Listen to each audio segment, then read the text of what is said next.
Hey guys, how's it going? This is Sane, and I would like to welcome you to the first installment of the free-to-play review series.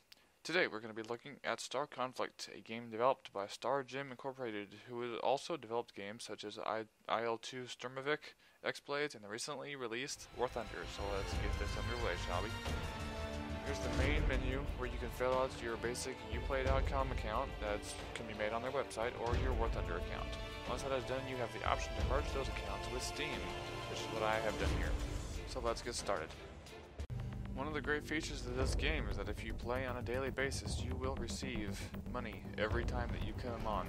This game rewards those that play regularly, like a lot of other free-to-play games. Days 1 through 4 give regular game currency, and the 5th day rewards you with gold, a rarer form of currency to use on bigger toys.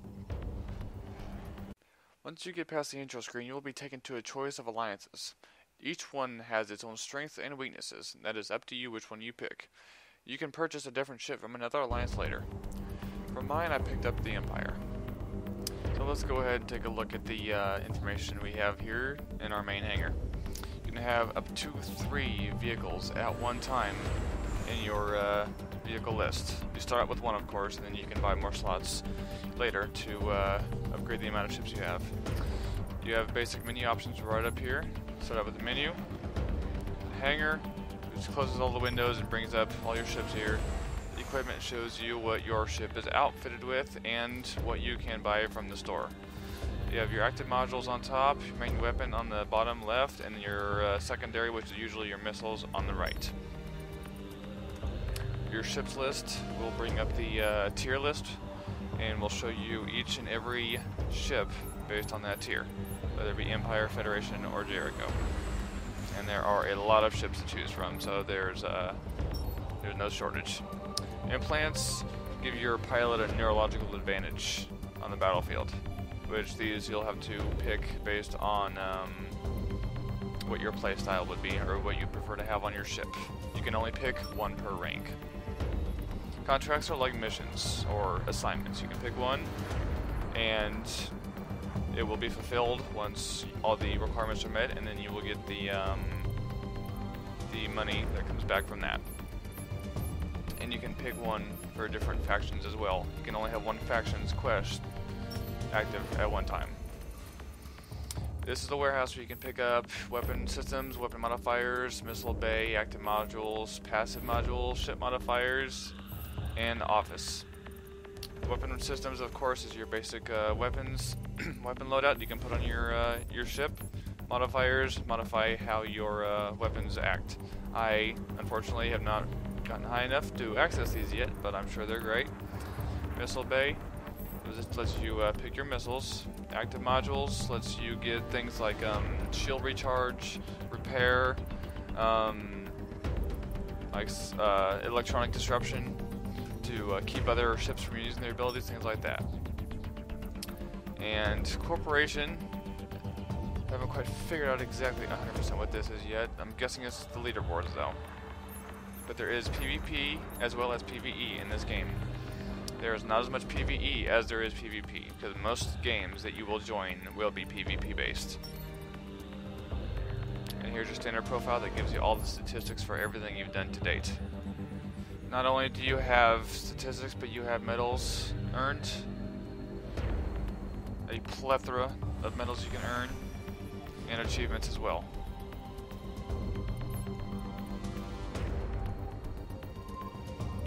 There's your basic info on the bottom right, where you have your gold coins, and then your in-game money down here, and your friends list as well, and some other helpful information. And this is where you can launch into battle.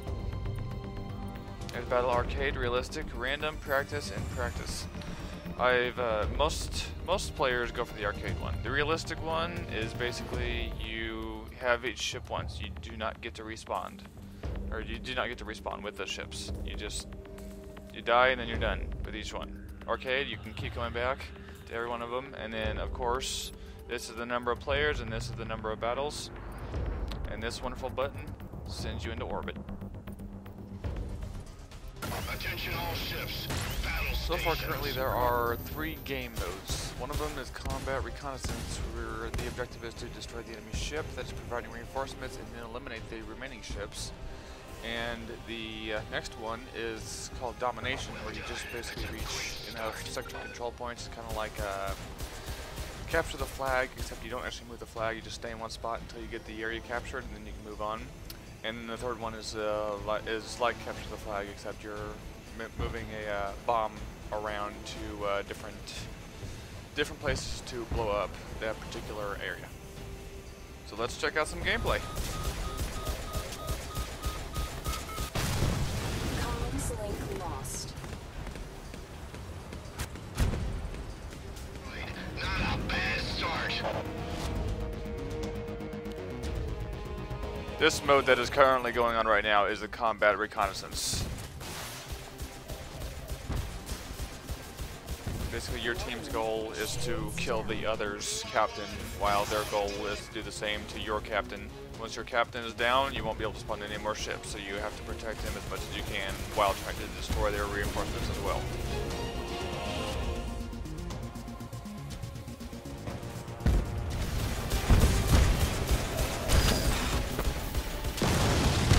Ship destroyed. Good job.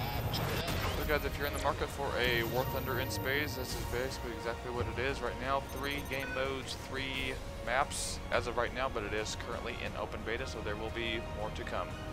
So guys, even though I'm only giving this an 8 out of 10, there is still room for improvement, and this game will improve before release. So check that out whenever it does come out, and see you guys for the next review.